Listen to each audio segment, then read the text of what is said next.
Water is not a commodity, water is life.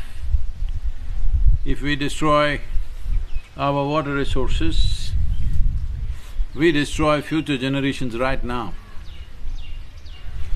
This is something that was deeply, profoundly inculcated into our culture to treat the earth that you walk upon, the air that you breathe, water that you drink, and the food that you consume, which is just earth, always to treat them with utmost reverence. This reverence is very important if you have to make the water or food or the air that you breathe to give their best to you. Well, today textbook scientists will raise up in arms right now the moment I say this, but there is substantial research and documentation to show water has memory, land has memory, soil has memory. Out of this, we arrived at various cultural aspects so that people could benefit from it even if they do not know.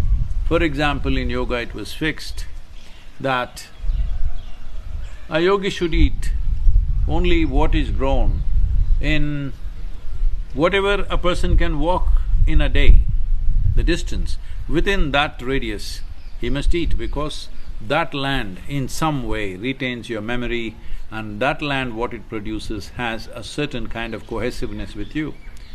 Well, you can laugh at it right now as much as you want, but it'll come to you because till the research comes from a Western university, you will not get it, but I'm telling you, it's not far away, it's coming.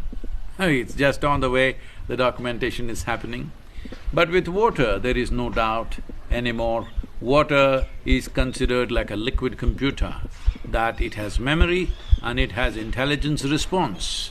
It is based on this. In every temple in India, there is sacred water or what is called as tirth. Tirth is water which has the memory of the divine in it, and how you could benefit from that. You don't have to necessarily go to your temple for tirth. In your own home, you can make this happen. There are simple methods with which you can make it happen. If there is nothing else, make sure, at least for maximum part of your day or your life, ensure that water is stored in a copper or a brass vessel. Copper is best, otherwise a brass vessel. Avoid plastics, and even glass is better, but better to avoid glass also. It is best that it is kept in a copper vessel. And there are some ways to take care of it which we can… I think we've already put this out many times. But your attitude, how you look upon water, if you look upon water like it is a part of you, because it is a part of you, over 2/3 of your body is water, if you recognize that every time before you consume that and express your gratitude every time you consume that, the water behaves in a way that it is most conducive for your life. Water is life-making material. If you don't treat it that way, well, it doesn't treat you that way either. So it's very important that we must learn how to approach all these elements which are the life-making material of earth, water, air, space and fire.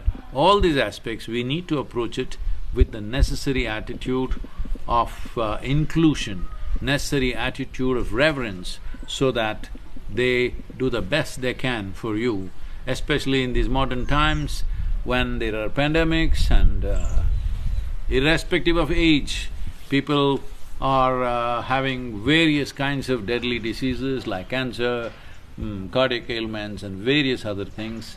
By managing the elements, you could bring down the incidence of these ailments significantly in your life.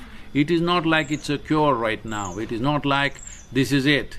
But for life to happen well, you must understand our efforts to make life happen well is always incremental. This is just one more increment. Neglecting this, there is always a price for that. It's my wish and my blessing. You must know the pleasure and joy of seeing, experiencing and including water just as a part of yourself, as your life.